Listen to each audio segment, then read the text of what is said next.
Hello and thank you for joining us. I'm Ellie Pai Hong and this is Comcast Newsmakers. This hour's newsmaker is Susan Reyna Guerrero, President and CEO for Beacon Therapeutic and Diagnostic Treatment Center. Today we will be talking about the rising number of homeless families. Susan, great to have you here. Thank you.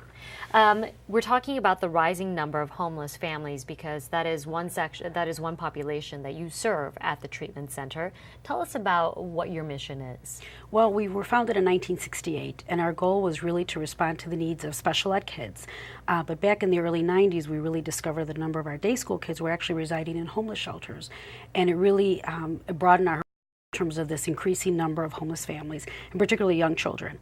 And you mentioned day school. What was that about? Sure, it's a therapeutic day school where essentially we're providing special ed services to children ages K through 12 who need special education services. And essentially these are kids who their home school can't respond to their academic needs, so they tuition them out and then we're able to provide educational services for them. And we work with them, for as long as they need with the goal of getting them back to their home school.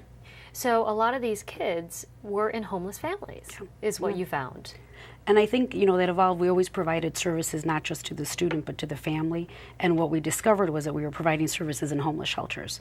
And lo and behold, it really coincided with changes in the economy and changes in the industry overall, where homeless families continue to be the fastest growing homeless population in our country today. Because in terms of homeless single people, those numbers are going down, but Yes. family numbers are going up. Yes, and it's truly proven. HUD just released some recent numbers.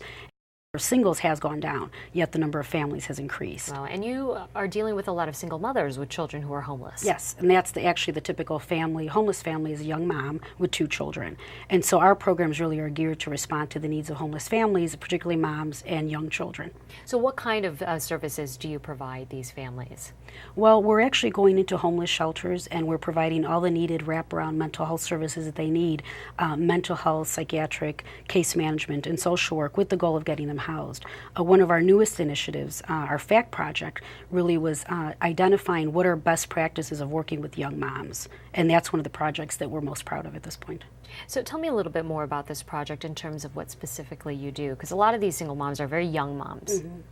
And the project actually works with moms ages 18 to 25, and they all have 1 child under the age of 5.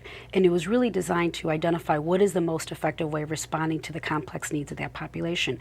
And these 18 to 25, we found out that most of them are exiting the child welfare system. So they were DCFS wards that up until they were 21, they had all these supports. But then the moment they age out, then there's no more supports for them. So they're ending up on the streets. So what we did is that we looked at some evidence-based practices out there, and particularly there's an evidence-based practice called ACT.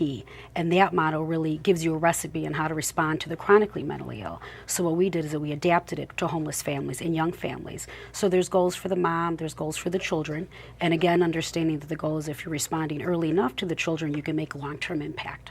Now, the mental illness, it affects both the mother and the children then. Yes, what we're finding actually is that these moms, they're using substances or they have severe mental illness themselves. And many times we're finding that if they're using the substance, they're using it to self-medicate.